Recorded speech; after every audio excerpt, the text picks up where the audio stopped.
Welcome all. This is Meten from Plutonic Planes, and today I'm doing a video with Anna-Thea. She's from. Go ahead, Anna, and introduce yourself. Yeah, hi, my name's Anna-Thea, and I'm an evolutionary astrologer and a divine feminine educator.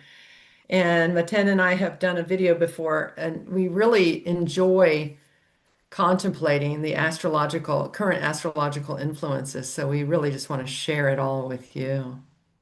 Today we're going to go over what many astrologers across the digital costways are calling the Barbault Basket, but Anna and I have renamed it, or I should say, I have renamed it to July's Maelstrom, and I'm very proud of my new title.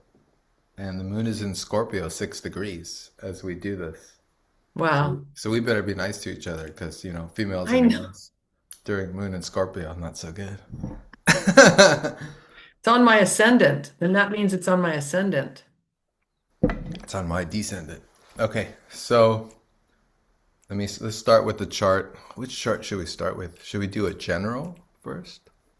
Let's just start with the chart for those that are want to learn the charts.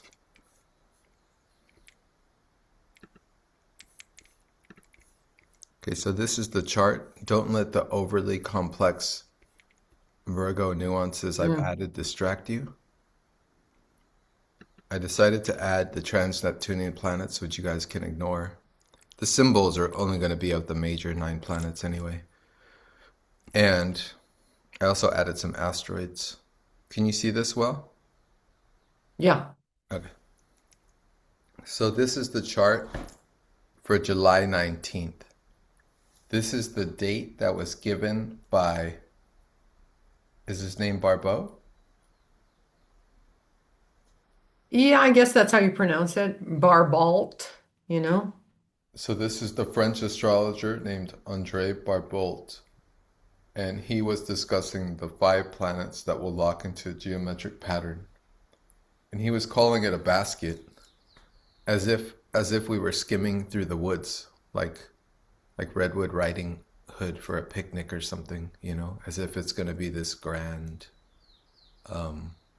enlightenment of humanity, and everything was going to be very flow, like one might imagine the trines and sextiles of all these planets manifest.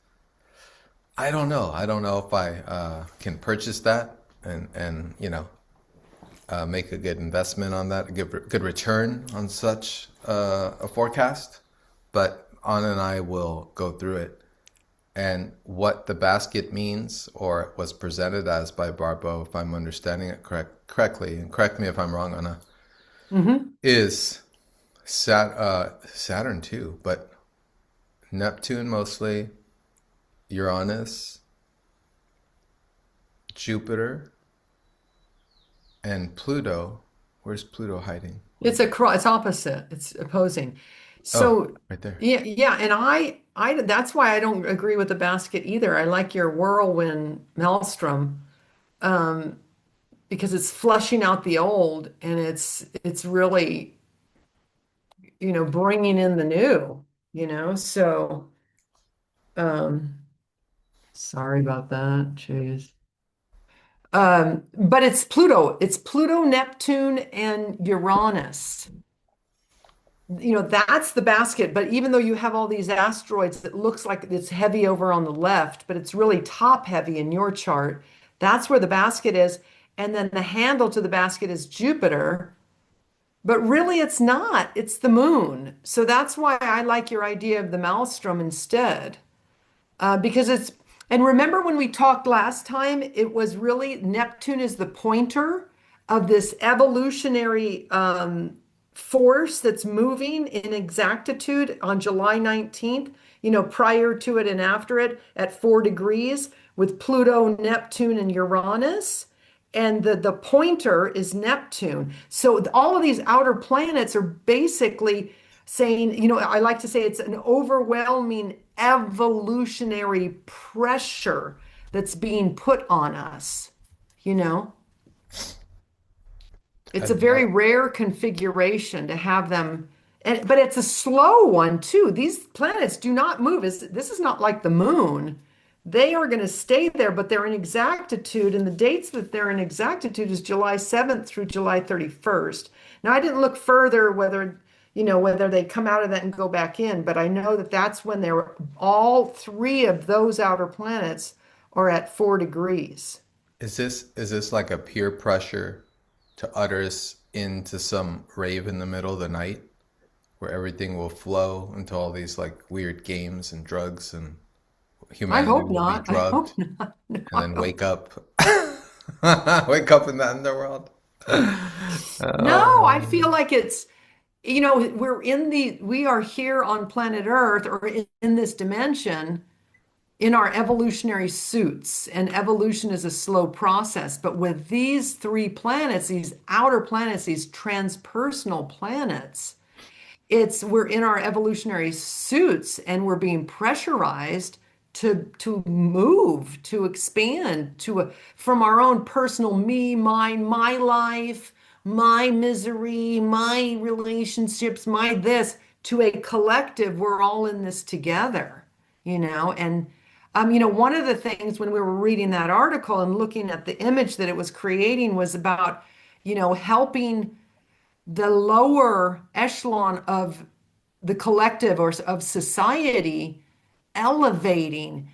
Because what was it? What is the saying? We cannot rise any further than the lowest point. So we have to take the lowest point of anything and raise it. And then we raise the whole collective. We raise the consciousness of everybody. And I think that that's hopefully what is happening here. So I heard you very clear, and thank you for sharing such. I want to kind of go back in time because I want to Yeah. touch on Andre a little because he was very interesting. And there's many other videos that are out talking about Andre Barbault's basket, and you guys can watch those if you want for background.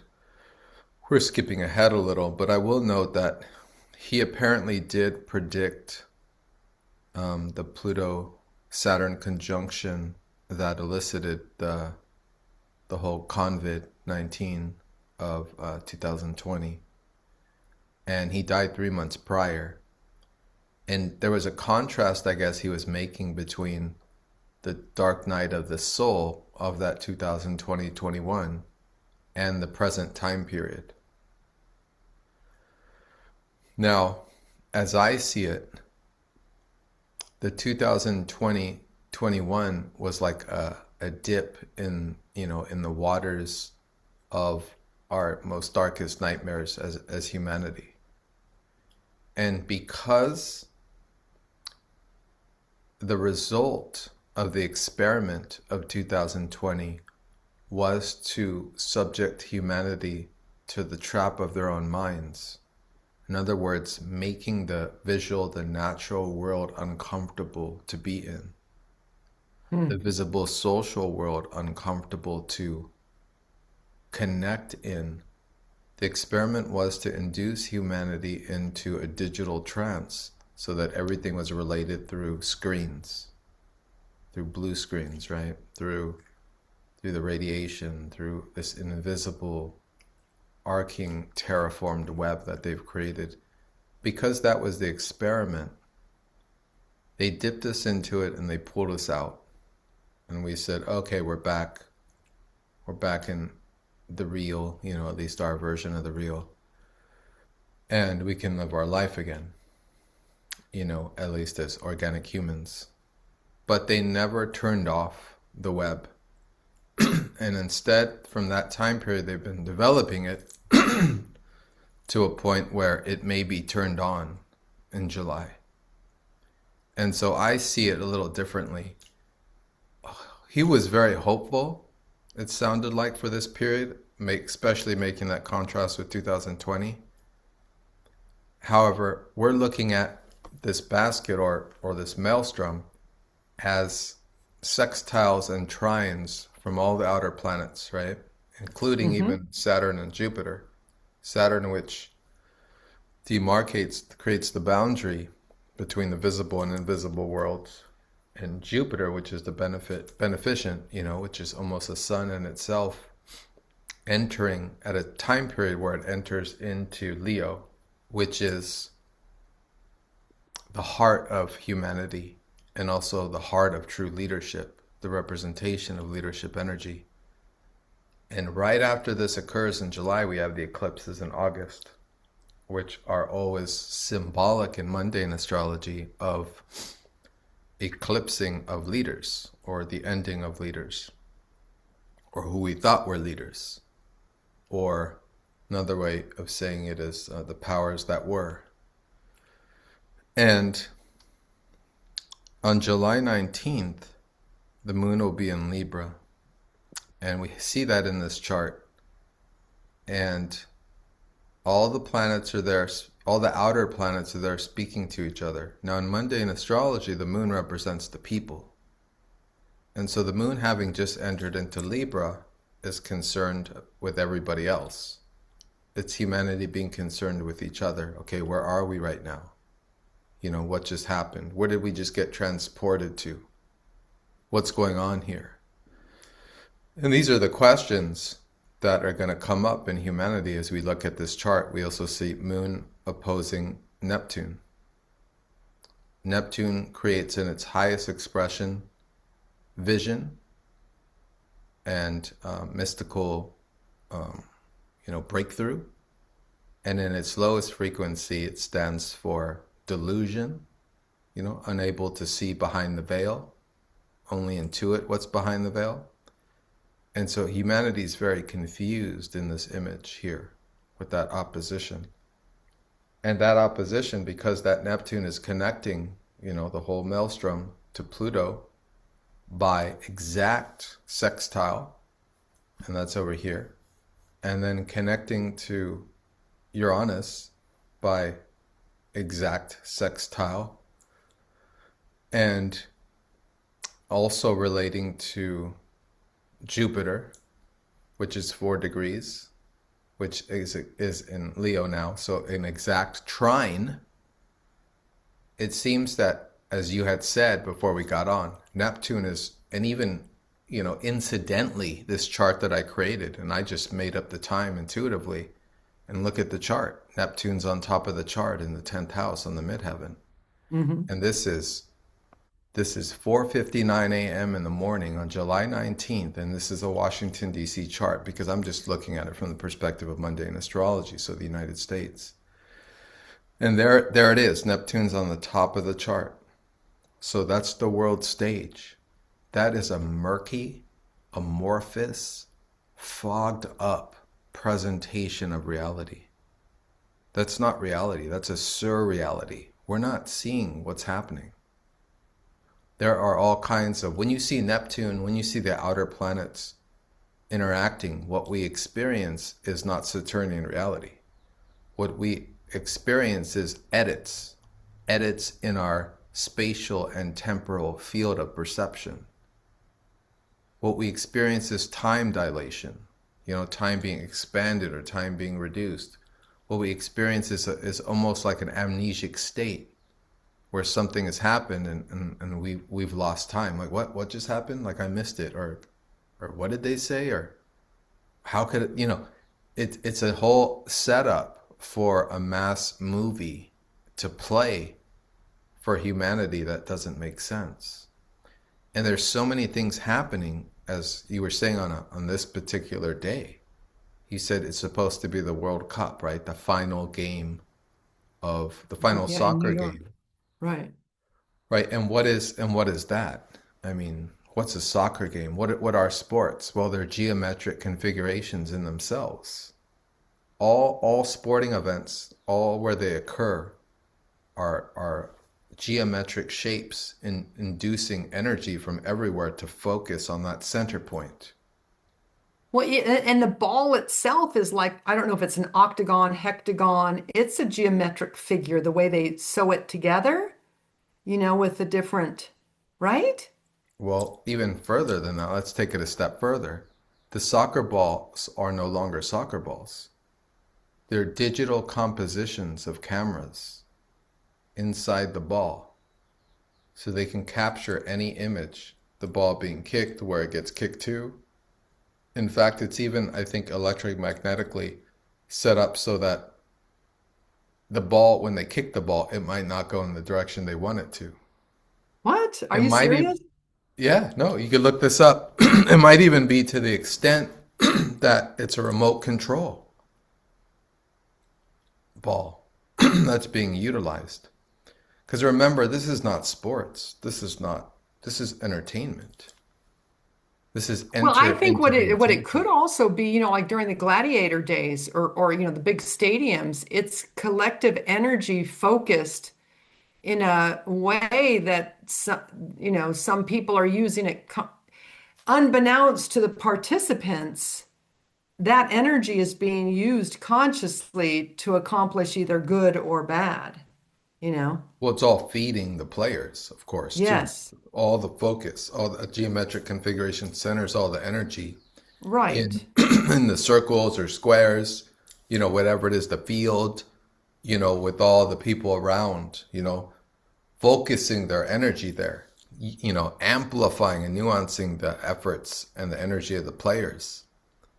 So it's a symbolic event focusing energy on some kind of world stage event. Now, could something happen during that event? It's possible, right? I guess you mentioned someone who predicted some kind of alien invasion. Or terrorist thing. Yeah. Yeah, and very well could be something to that extreme. I mean, if it's an alien invasion, will it be a real one? No, because it has to be controlled.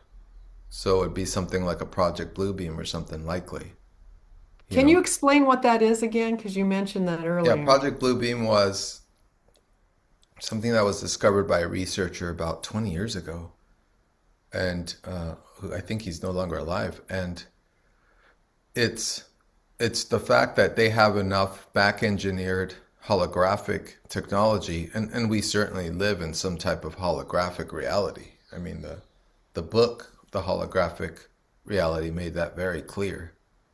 And so it's the technology that can create the illusion of some kind of invasion, quote unquote, alien invasion, UFO invasion, something to that effect. So it's a show. It's a show they have the technology to put on, and put it over on the people, and for people to say, oh wow, oh, it's all true, just like the movie said, just like they said in the news, the disclosure, this, that, right? And it's all being set up for us with this recent Steven Spielberg film, Disclosure, that has come out. I don't have time to go watch that.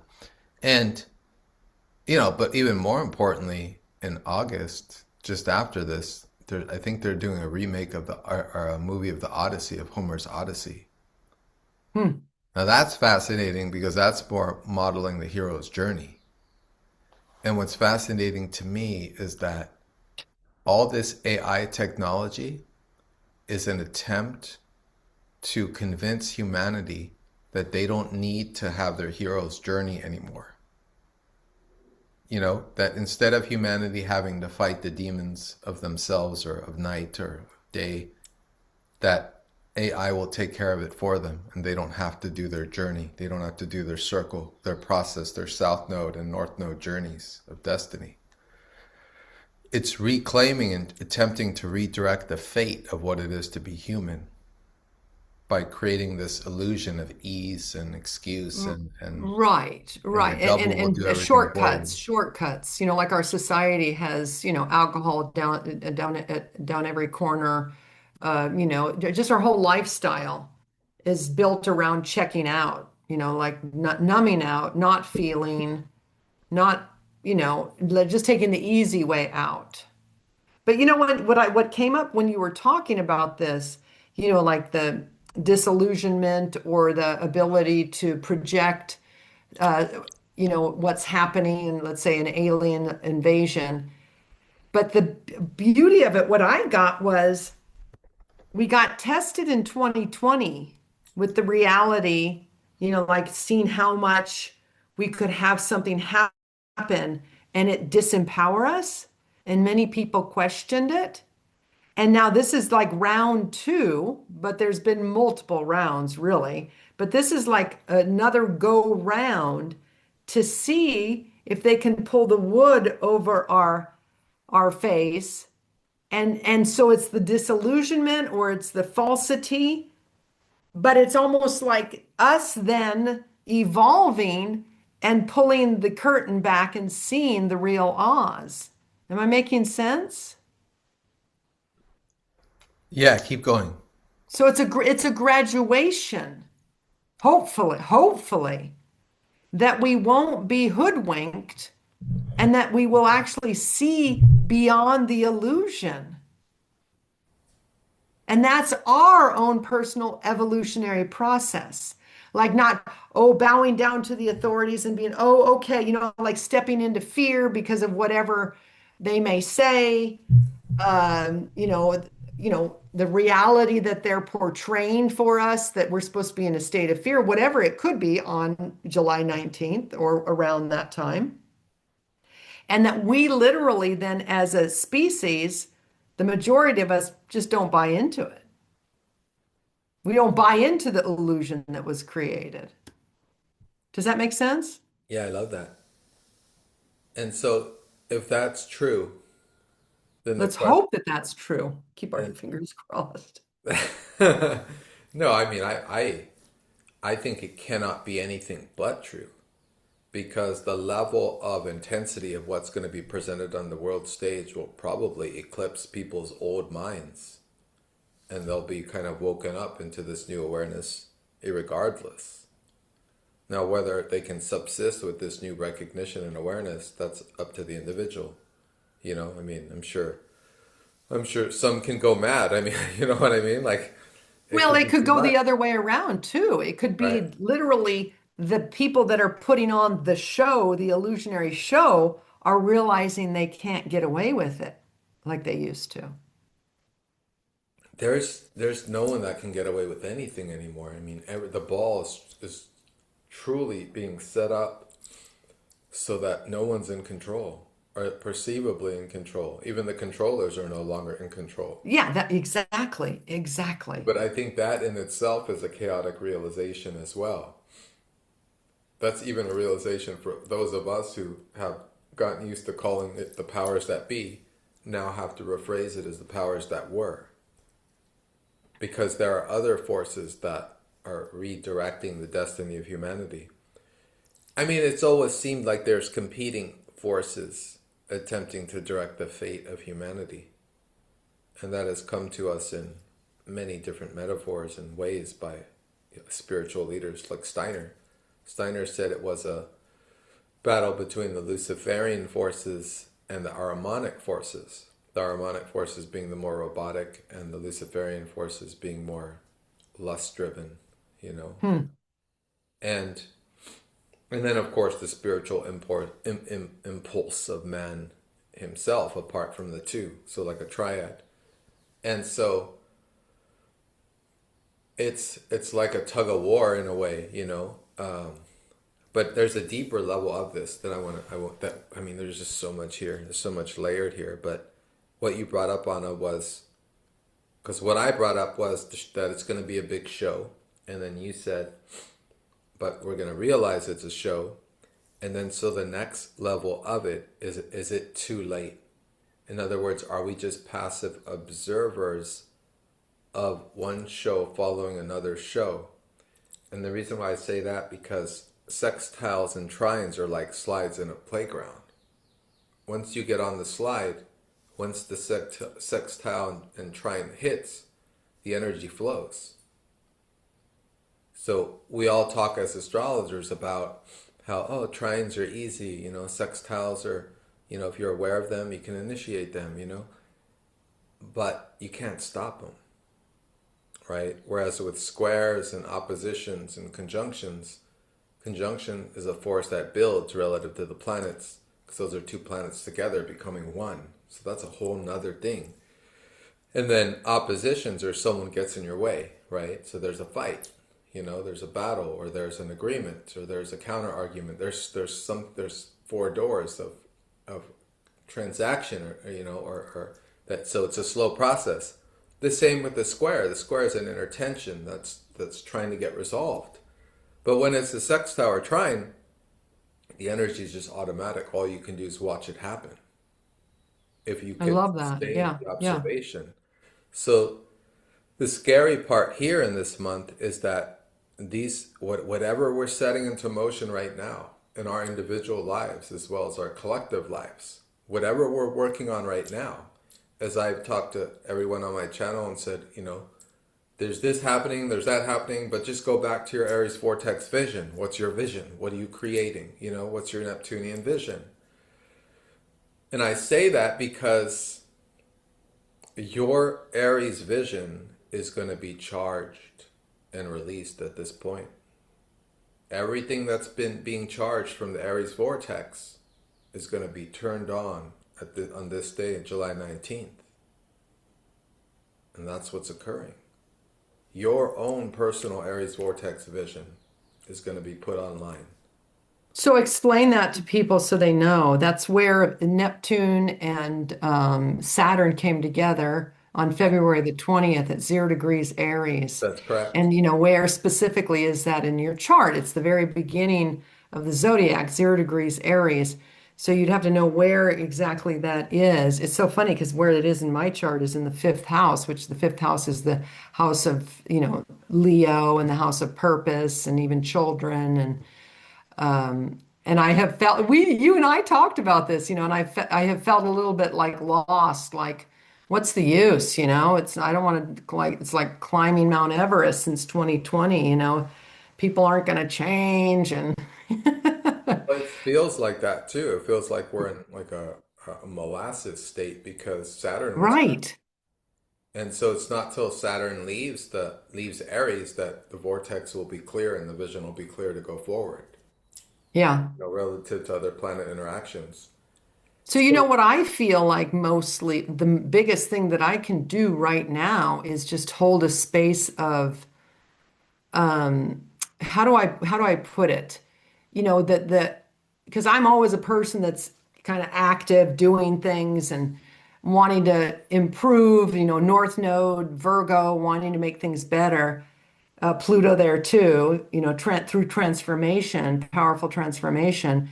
And so I'm actively holding a space of higher frequency. That's what my job, I feel, is right now, is just holding that space of, almost like I call it the laundry. What is it called? The laundry service for humanity, the laundry service for humanity, taking in like this collective energy of this, like a vortex, kind of like the Maelstrom, just taking in all of this collective energy and just clearing it. I literally, it's so weird because my sister has some aches and pains in her lower in her butt, and I feel like I'm clearing that. My friend has a knee thing. I'm have a knee thing that is clearing. My other girlfriend has a whole foot thing going on, and I have pain in my foot. So I don't know for sure, but I literally, because nothing has made me have these like weird aches and pains, and I feel like I'm clearing that energy, not just for myself but collectively. Now that's me. That's who I am. And maybe that's how these forces are actually working through me right now. Well, we all have collective open centers through the human design, so we're all collectively Yeah. processing to some degree. So you asked me to define the Aries vortex, so I was going to further define it by saying it's the Aries vortex vision we've all created, and once Saturn moves away, it'll be clear. But right now, the Aries vortex, since last year, has been being charged at different nodal points. And these are activations that have been coming to further that vision. Even though it's a slow molasses kind of waiting, in a pool of just moving so slow. And it's affecting people, as you said, as we were talking before we got on, it's affecting people that have planets in 0 to 10 degrees of Aquarius, Leo, And Leo, Gemini, and Aries. Aries, and Gemini. Yeah, those are the main. And so if you have planets in those between 0 and 10 degrees, this is impacting. This is charging you. You're being charged the most at this point, the most impactfully. And then we created a schemata, through the AI and stuff. But before I go to that, I just want to give you guys a quick peek of what I did here, just because I think it's a little fun. Is I added the trans-Neptunian planets to add further nuance, and so we have Uranus here conjunct Admetos, which is a trans-Neptunian planet by 1 degree. So maybe in another video, I'll kind of go into that, what that means. And then look at this. The ascendant is 13 degrees here, and Hades is 15 degrees. Fascinating. And then Kronos is right there next to it. Kronos is a powerful Saturnian god. And that's right there in Hades, right next to Hades. And then Mercury and the Sun are conjunct I guess there's two Vulcas here, but this would be Vulcan. And Vulcan was a planet that was discovered in the early 19th century or 20th century. And it was claimed to be a planet that was discovered, and then later it was retracted, I think, the idea that it was a planet. And the Waldemout is one of the versions of the Black Moon Lilith. And then I think I put Lilith in here too, but there it is. It's at 22 Gemini. So it's close to Mars. Venus is slowly approaching Orcus, which is a dark figure of the underworld. And then the moon is slowly approaching Requiem, which is death on a large level. And it doesn't have to be a literal death. It could be a death of an old world vision. And Poseidon is here. I did Poseidon. And none of these other asteroids are anywhere near anything of great effect. But at this point too, Pisces, the North Node, is in Pisces at 0 degrees, which is really interesting. It's at a 0 point. Oh, yeah. Which means it's Virgo South Node at 0 point as well. So, anything else to say about this chart? I don't think we have too much to say. I mean, I'm going to show the No, I love that other image. That other image is powerful. Yeah, I'm going to show. So we have an image that we created just before we got on that exhausted us, so that we took a break from the video. Because it can't spell, you know what I mean? It's like we need more data centers so AI can spell correctly. Oh, don't say that. Jeez. That's horrible. Ay, ay, ay. Okay, so July's Maelstrom, and of course it wrote it twice. So you guys can see this here. This is just a nice spiral. Well, nice, but it's just a colorful spiral image of all the planets involved. Saturn's in Aries, Uranus is in Gemini, Pluto's in Aquarius, Neptune's in Aries. Uranus again is in Gemini because apparently it needs to set it up twice, even though I asked it to only create one Uranus. But that's okay, did the best it could, right? So this is the image here. Let me move over here. Now this was taken, we made this summary from the Barbault's summary that we created from the article.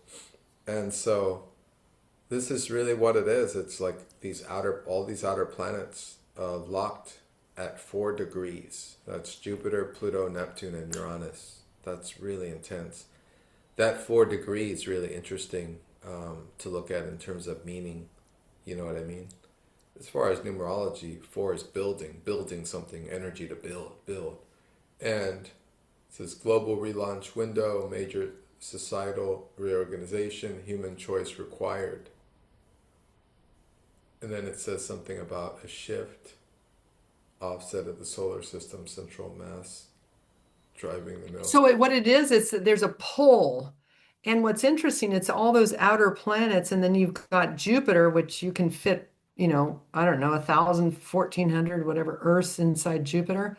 So there's this strong pull. And it's called the Berry Center. It's an actual scientific term that NASA uses, apparently. And so, see, the sun is in the middle in this image. Even though the sun is small, it's really, very, very large. But it's being pulled off of its center. The sun is, apparently, through this configuration. Wow. There's a whole bunch of layers to this. If one goes in a certain magical direction, there's the idea that many of the planets have been possessed and taken over. There's the phrase drawing down the moon, and it's the idea of the planets being drawn down and their spirits being taken out. Because each planet has a spirit, that inhabits it. It's a part of our game life structure. Whereas spirits, we can inhabit physical bodies as humans, but we can also embody planetary bodies. So there are spirits that embody each planet. And so that too is a fascinating idea, but it's the idea that these spirits have been replaced too, and this comes from certain magical books that have come out in the recent 10, 20 years, that the planetary energies have been degraded. And because of this magic that's been done on them. And, just in summary, or in general summary of this Maelstrom, as we've renamed it here, it's hard to assess or qualify the nature of this impact because we're still creating it right now. Hmm. Now, there are other factions that have attempted to put things into work so that they're like in place, they're ready to be turned on, and they're already set up as structures that they know may be ignited by this transit. And we know what that is. I mean, it's the surrounding terraforming tech that they've created in the last 5, 6 years, ever since 2020, the beginning of that experiment, right, to connect humanity to radiate humanity through the terraforming of Earth. So that's one plan that can be turned on at this time.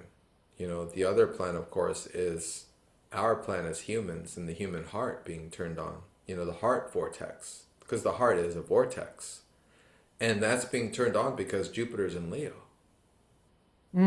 And Yeah. Jupiter's connecting to Uranus. And Uranus stands for the rebellion of man, of humanity. It's the Prometheus, as it was called by one of the astrologers early on. And there's something about that. There's something about the fire of the heart, of the human heart, having this opportunity to be present and observe everything that's attempting to transpire. And it's interesting in this image that we have Jupiter and Leo separate from all this. In this image, it's separating Jupiter, as if to say Jupiter has its own vision. And in human design, Jupiter is considered as a really great benefic. I mean, in fact, in human design, it's said that 60% of the neutrinos that condition humanity in the earth come from the sun, and that 20% come from Jupiter, Hmm. and that the rest come from the other planets. Interesting. As if to say the most impact does come from the sun and Jupiter. So, and for people that don't know what the neutrinos are, that's packets of information, packets of light, right?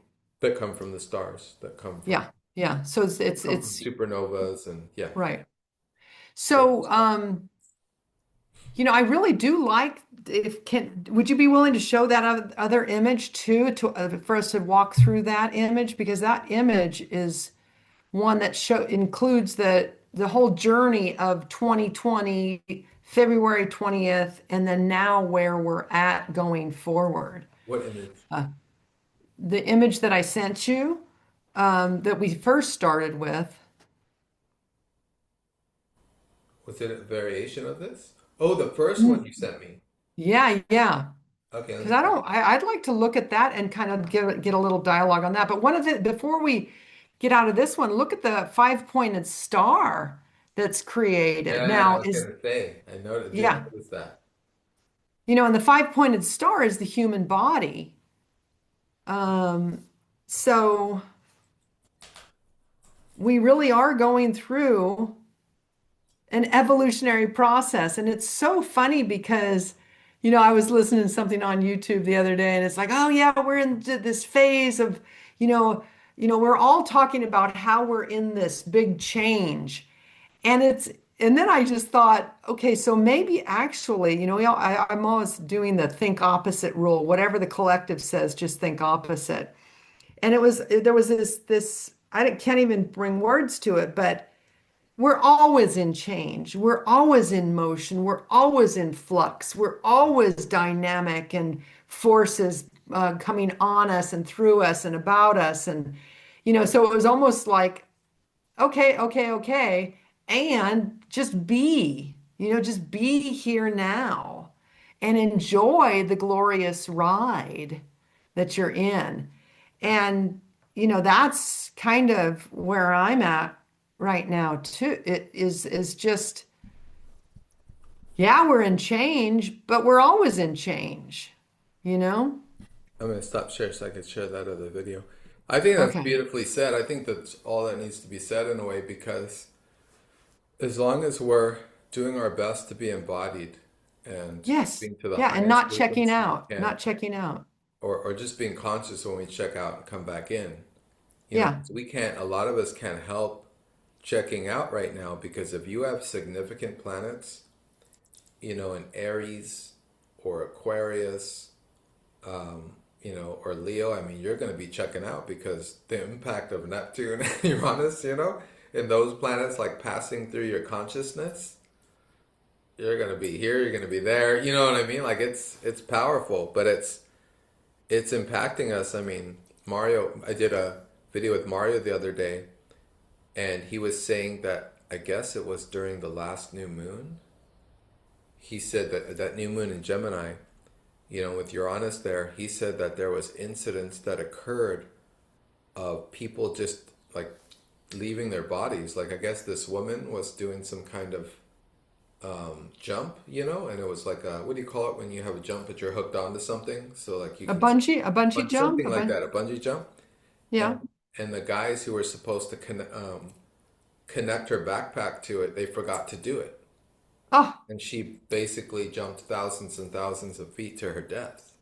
A 21-year-old. I think this happened in South America or something, he was saying. So think about it. Aries, Neptune and Aries, Saturn and Aries, meaning to say people that are active doing sports, they need to be careful and conscious because that mm. unconscious foggy energy of Neptune will come in and they'll just leave their body for a moment. Or someone around will leave their body and forget to do something, that could be detrimental to their life. So these outer planets are making it difficult for some of us to be here, and so we're there all of a sudden, then we come back, in and out of the body. But that's the dance of humanity anyway. We're amphibious beings. We've always been that way. We're spirits that are here and not here. We're part of two realms. Okay, so let me find the video real quick, and then you can wax on that or share something else in the meantime. Yeah, I kind of trip on where is that other place in space, you know? What is beyond this physical experience without getting into, you know, completely checking out. Like I don't feel like I have all these, I mean, I feel like I'm very intuitive, but I can't remote view or uh, because I think what it is that I'm supposed to be here in this physical experience. I'm not supposed to because you can get really hooty guru and check out, you know? And so I feel like if I had more, I'm very intuitive and I get intuitive hits when I do astrology readings, but I don't have, like visions, you know, and I think it's for me to keep me physically here in this physical experience because I am very spiritual, you know? I mean, it's I don't it's different for everyone. It'll be Yeah, relevant to your for own sure. personal talents and abilities, but because these planets are happening in a range of 12 different houses for people. So if it's happening in your 12th house, then your unconscious is being activated. You're in these realms, and bringing more conscious awareness to that is important. Same if you have these planets in your eighth house. And so it's just relative. So it comes back to, like we keep to, right? Which is, it's still your Aries vortex. It's still your vision. What are you doing with your Aries vortex? That's what it comes down to. Does it relate with the destiny of humanity? Of course. But we only can be a part, we can only be in being with that which we can control in our own lives. And So so wait, where's your Aries vortex? mine's in the 12. Oh my Lord. You're not in control then at all. You've got to let go, you Oh, know? yeah, totally, totally, right. Yeah. Totally, completely. And I'm doing practices for that. I've been engaged in, the personal apprenticeship I'm doing for like 8, 9 months now. And I just, do the process, and I know or I don't know, what happens. you know, I do my best to note it, to journal, what's occurring, what I'm going through. Yeah, But and trusting in the process and trusting that you're being held, you know? right, right, right. Okay, so here's the Um, image. yeah, and so what I want to say kind of about this image, can I just jump in some of the things that I No, it's better. really liked? First of all, that mesh, that and of the lines going up and down and up and down and through the basket. And so you've got the left, which is 2020, you got the right, which is 2026 now and going forward. And we did, like you said, you and I, we really didn't want to use the word the basket because that Jupiter isn't exactly on top and opposing that collective transpersonal planet, what I call the arrow of evolution, pushing evolutionary processes. Um, but we've got the before and after. So we've got that evolutionary conjunction at 4 degrees, and that's that center point here in this image. But if you look over to the left, it shows the old order. It shows July 2026, and then it shows new civilization. And so it's kind of like we're going through this evolutionary push with these with all of them at the four degree point, and where they're going to be, that is July 7th through July 31st. So I don't know, I liked this image just because we did have 2020 and it was a collective experience for all of us on the planet, the very first one where we all were brought together, having, and everyone experienced 2020 in a very different way, but we were all being crunched into that experience. And now, then we had like you said, the Aries vortex, which is now. So, the Aries vortex also is Neptune and Saturn. And so it's like letting go and dissolving all of the old belief systems and starting something new that's going to be you, which is Aries, but for the collective, for the greater good, Neptune. And then, past that is then this evolutionary push. And it's really up to us to create a better world. It's not going to be handed to us on a silver platter, you know.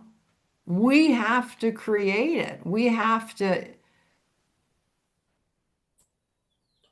It looks like there's a secondary configuration that'll be similar, that will have Ceres in it, the mother asteroid, the nurturing asteroid of Ceres, and that'll be in June of 2027.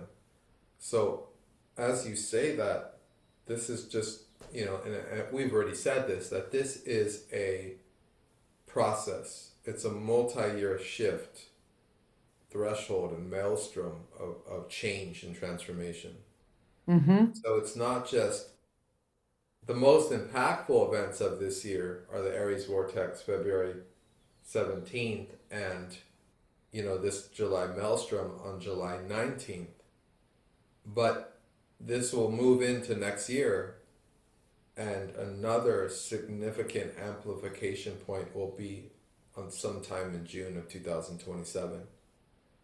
Now there are many dates, and well, not many, but there are several dates of high importance in 2027 as we progress, because the Aries Vortex continues, and so does the impact of all these trines and sextiles, as you're suggesting here, right? Which is that it's a process, and we only kind of know what's happening through like this progressive awareness, because the effect of this playground effect that's occurring on July 19th, in other words, things can be turned online that humanity might not be in agreement with.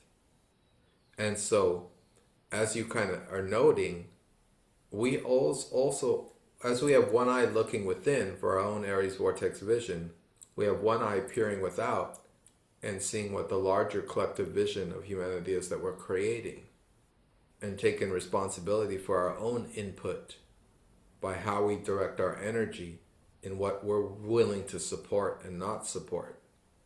And it does seem there's some form of strange web of control within, certain meters, certain miles underground, and certain miles above us. There's always been this attempt to create this prison fence of frequency around us.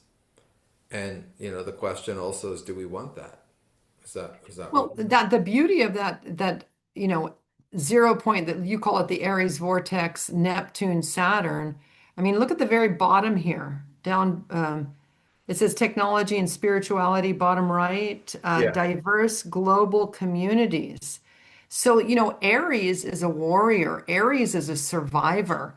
So Aries at 0 point Aries is the individual expression in the greater of humanity. So it's like instead of, the global order, the powers that be, suppressing us, right? Controlling us, we have at least a surviving chance, because that's what Aries is the warrior.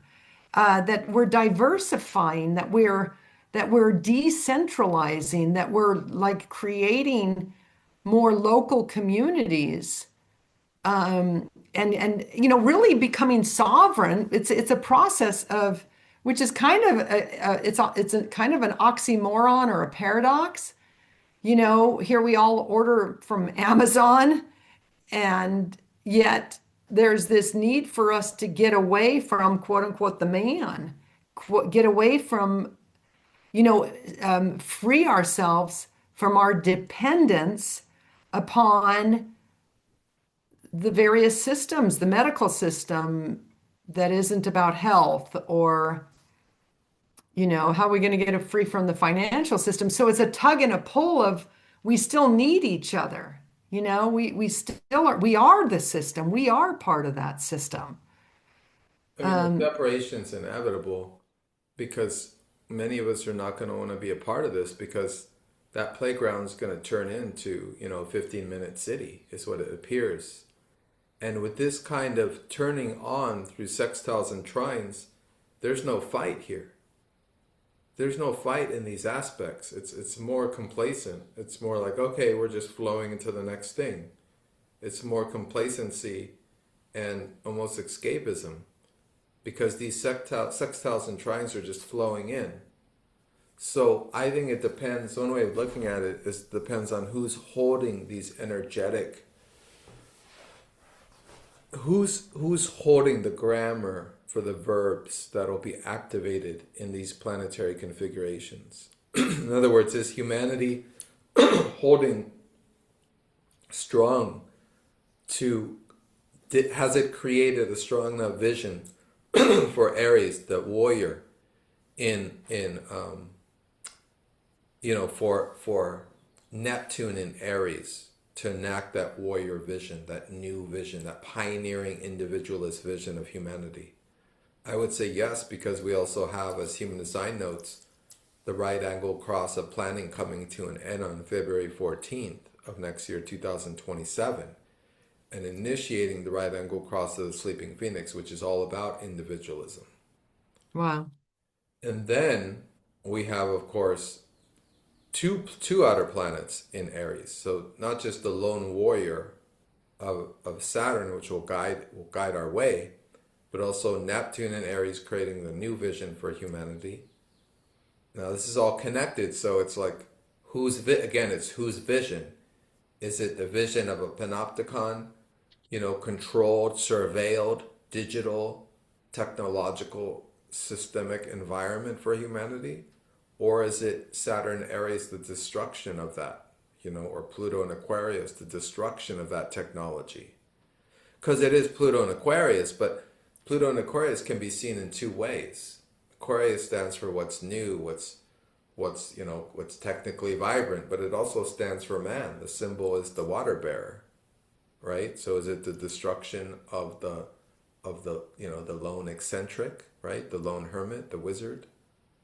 So there's different ways to interpret, Uranus and Gemini.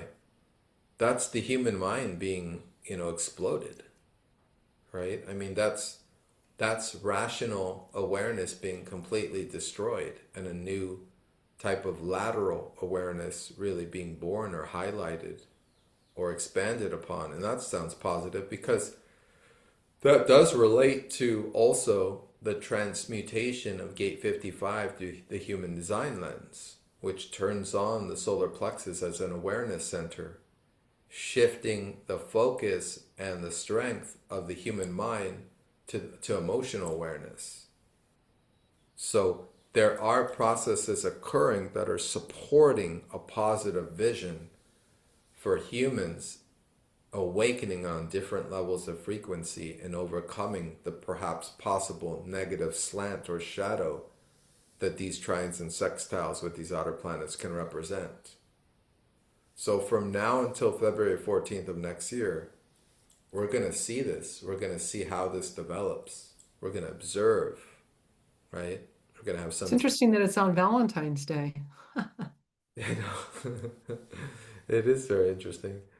Well, are you hopeful in general? I mean, I think the jury's still out, right? It's like, I think what we have to I'm count very on is hopeful. I think what? I'm very hopeful, but I'm also very knowing because I know that there's a desperation energy happening and occurring. The propaganda, the rush to create all this technological terrors, as Darth Vader would say from Star Wars, has been occurring since 2020. There's an anxiety attached to that, as if it's not happening fast enough, as if they're in a race to complete something by a certain date. I feel like there are certain metaphysical occurrences that will happen to uplift humanity and uplift where we are and how we're living. And I feel like there are forces that are terrified and trying to enact some kind of control grid before that occurs. And I don't think they have a chance. But I also feel like before it opens up, it's going to get darker. The night will get darker before the morning arises.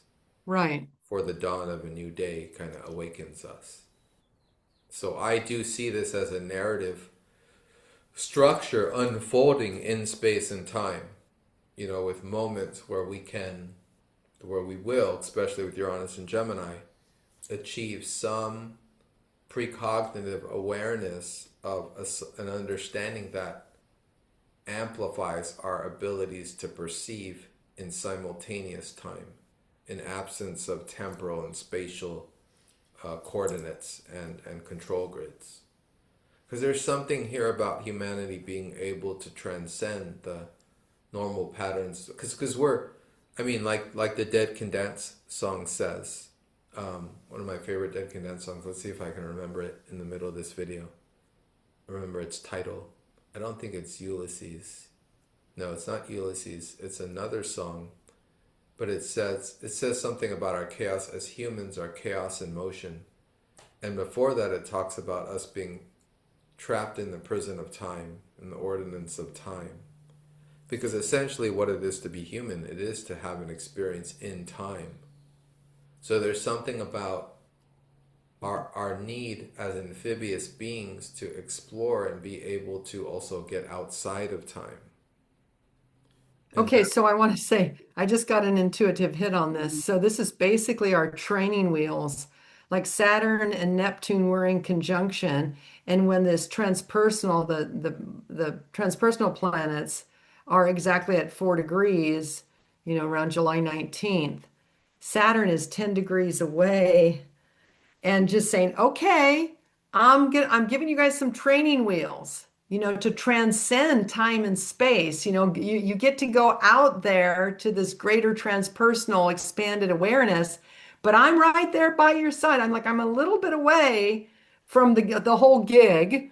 It literally, like the arrow, there's Neptune and Saturn's over here holding space. You get what I'm talking Oh about? yeah, no, that's brilliant. It's like Saturn's training us how to ride the bicycle outside of time and space because Right. it's right there, creating that, destroying that boundary between time and space. That's beautiful. And then this is, because we're caught in this reincarnation grid inside the solar system. And so that's the entrapment that we are being given the opportunity to free ourselves from. And that is the underworld. That's what Pluto is. Pluto represents the underworld where we go when we die and where we transmute and the body gets buried and becomes earth again and we transmute and we go into another body and then we come back in through the underworld to earth. And all these planetary configurations are involved because I don't know, maybe a new process by which we come into a body or decide or how we as spirits, how we deal, how we collaborate with that process of life and death. And there was a lot of talk in recent years. I think Oracle Girl was on this that there is no death realm right now. That everything is here. Everything is here for this great change and transformation, whatever it is.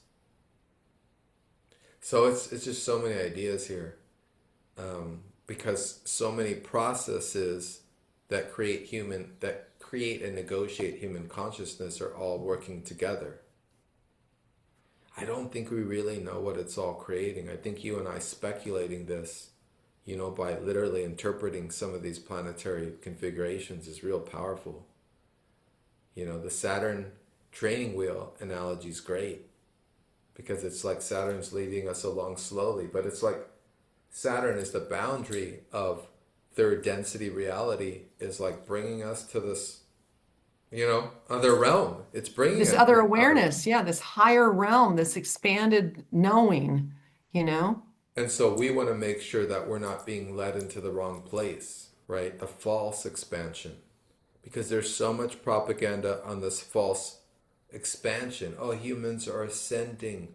Oh, our faculties are turning on. This is turning on, and we're becoming trans-dimensional beings, or and that's kind of too, I don't know, for me, that's too over speculative. Like, I don't know that there's anything wrong with being in a body. We're in bodies. That's fine. We don't need to ascend to some, I don't know, some fairy, I don't know, you know what I mean? Some No, fantasy I do know what you mean realm because or it's like, something. well, when I'm hearing all of that stuff, I'm like, well, I'm not getting those experiences. I'm just here in my physical body, Yeah, yeah, right, right, right. What's wrong with me, Like, am I not schizoid enough? Have I not taken enough? Yeah, whatever it is. So So yeah, I mean, what I'm getting over and over again, especially in this moment right now, is just learning how to be here now. Just like not trying to be somewhere else or not trying to ascend or not trying to check out, but really just saying I'm in this experience and it's incredible. And that's what I do sometimes. I haven't done it lately, but it really helps when you get discouraged or when you get upset, or mainly like depressed, like just not feeling motivated and unexcited about life, is when you just go to the present moment and just be like, it's really actually a miracle to be in the human experience. If you can just put yourself back into that, just the micro moment of now, take a mini self acid trip, without acid, you know. I mean, it's on some level just relaxing into beingness. Yes, Start to feel yes. the impact of energy as it goes up and down your spine. I mean, energy is always two ways. We always have two directions. One in which to ground into the earth, into the underworld, which is a part of who we are, and also up to the skies, to the heavens as well, to have both connections at once. I was just talking about this on my Discord with others. We were talking about the importance of, being in connection with both the higher and the lower. Because that's what it is to be in a human body. That's what it is to ground and be embodied in a human body, is to connect with the deep riches and crystals and and source of what it is to be in the earth, or rooted into the earth. But also to have the golden energy streams from the heavens as well. I mean, I learned this in my early 20s in my first psychic school. You connect both with both, always. You connect both. Because we're amphibious beings of two directions, of two worlds. We can What's your have nodal parts of the body. axis? What's that? What's your nodal axis? Scorpio and Taurus. Taurus. Okay. Yeah. Because that's what brought it for me. I'm Pisces, um, Pisces Virgo. Okay. Yeah. So you're going through yours right now. But the axis is changing as well right now. It's going to change in a month to Leo and Aquarius, and it'll be North Node in Aquarius. So that Pluto energy will be coming in, because North Node is an opening for energy to just come in full. And South Node is where energy leaves. So Pluto will be at the North Node, and at the South Node, Jupiter will be there soon. Yeah. And so that's July 26th when the nodes shift. And that's October, I think, when Jupiter will conjunct the South Node. Wow. Pluto will conjunct the North Node fairly soon because it's in such an early degree. But That's going to be another thing we should be talking about, in another video when Pluto's conjuncting it'll yeah, be the, that'll be for the fall. That can be for the next video when we return to our Venus yeah. Venus journey into the underworld, the Persephone kind of return to the underworld that we talked about in our last video, that we hinted at, that we were going to discuss. There's definitely a lot in November and October with that Mercury retrograde and that Venus retrograde and the South Node and North Node, especially with the South Node. I mean, the US is also going through a nodal return. Its North Node is in Aquarius and its South Node is in Leo, if I'm At remembering. what degree? It could be in reverse. I have to remember it. It could be the degree, I think, is 6 degrees. I'll have to double check. We have to save that for another video. I don't remember. Yeah. So I think that's it, unless we want to add anything else on No, this has been great. Love the images. We had a lot of fun before we even got on. a lot of work. Um, Hope you found this informative, everyone. And And connect to Anna on her channel. I'll list her channel when I release this video on my channel, and then you can connect it to my channel, Plutonic Planes, Anna, so that both your people can watch it and my people can watch it. And yeah. And so now is the time for us to step into our greater awareness, and just don't make a big deal out of it. Just be as present as you possibly can, just stepping through life. yeah, stepping through the day to day and being as present as you can in your body, Yeah. and not so taken by the movie, by the show. I mean, watch the E- show, but have your separation. The show's out here. Don't let it be here. Don't absorb it. Exactly. Good point. Absorb it. Really good Observe it. point. Create some distance. Yes. Create a screen in your consciousness with which to watch it from. Some feet of separation. You can do that energetically, visually. Love All right. that. Thanks for everyone watching, and we'll see you guys in the next vid. Let us know. Please comment below. That's what helps these videos get seen. And yeah, we'll see you guys next time. All right. Take good care.